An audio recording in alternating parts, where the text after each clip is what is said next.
eu queria falar uma coisa interessante, que conversando com um amigo meu, ele me falou assim: Fred, por que você fez a palestra com aquele fone no ouvido?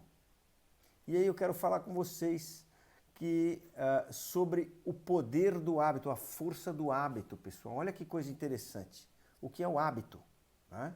Ora, eu tenho o hábito de fazer reuniões online com o fone de ouvido, porque tem um microfone no fone de ouvido, então é uma forma de pendurar o microfone fica pendurado, o fone fica dentro da orelha. Né? E nas reuniões, eu escuto através do fone de ouvido, que é uma forma também privativa do som do cliente não estar aqui no ambiente, só está dentro do da minha orelha, não é verdade? Então é um hábito que eu tenho. E quando a gente tem um hábito, é difícil às vezes a gente perder esse hábito. Então quando eu fui fazer a minha palestra, eu fui com o fone no ouvido, mas eu não estava ouvindo ninguém, quer dizer, só eu estou falando, ninguém está falando comigo, eu não vou receber nada. Então o meu amigo me chamou a atenção, falou: Fred, por que você fez com o fone no ouvido? Né?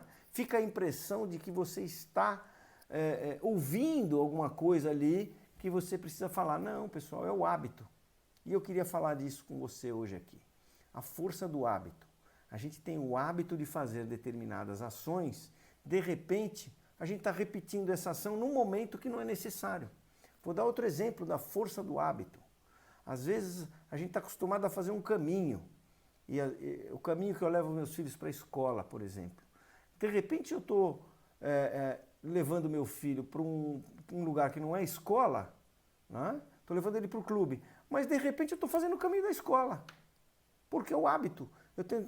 É tão forte o hábito de levar ele para a escola todo dia, que aquele dia não era para a escola. Mas como eu estou com ele no carro, e aí ele fala: onde você está indo? Eu falei: errei o caminho. Por quê? O hábito me leva a fazer aquele caminho de novo. Né? Então veja, pessoal, por que eu estou falando disso? Porque quando a gente fala de holding, eu falo muito sobre o inventário, não é verdade? Então o hábito é fazer inventário. O hábito é não fazer nada sobre o patrimônio, o hábito é não planejar sobre o patrimônio. E fica por isso mesmo. Esse é o hábito do brasileiro. Né? E o que eu e o meu time de advogados, que nós estamos no Brasil inteiro divulgando, é uma mudança de hábito. Né? É passar do inventário para o planejamento patrimonial, pessoal. Então, veja, nem sempre o planejamento patrimonial é só holding. Holding é um tipo de planejamento patrimonial. Existem outros tipos, que não são tão eficientes e nem tão econômicos, como o testamento, por exemplo, é um planejamento patrimonial.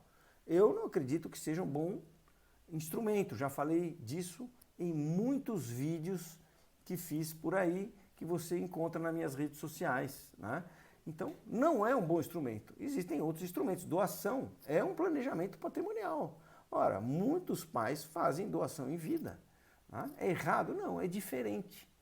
É diferente de deixar para o inventário. Porque também, pessoal, já escutei aquela história de que meus filhos que se virem lá na frente. Tá? Eu não penso assim. Eu cuido dos meus filhos com muito amor, com muito carinho, pelo desenvolvimento deles, né? E que eles se desenvolvam da melhor maneira possível e que quando eu não estiver mais aqui, eles tenham a segurança de manter aquele patrimônio que tanto trabalhei para conquistar e para que eles possam usufruir, porque a vida não é fácil, né? De conseguir os bens materiais. E então eu penso que é importante para os meus filhos que eles recebam isso da forma mais natural, menos constrangedora, menos difícil possível. Tá? Quem deixa para o inventário, deixa, na minha visão, um horror para quem fica. Tá? O inventário é um verdadeiro horror, na minha opinião.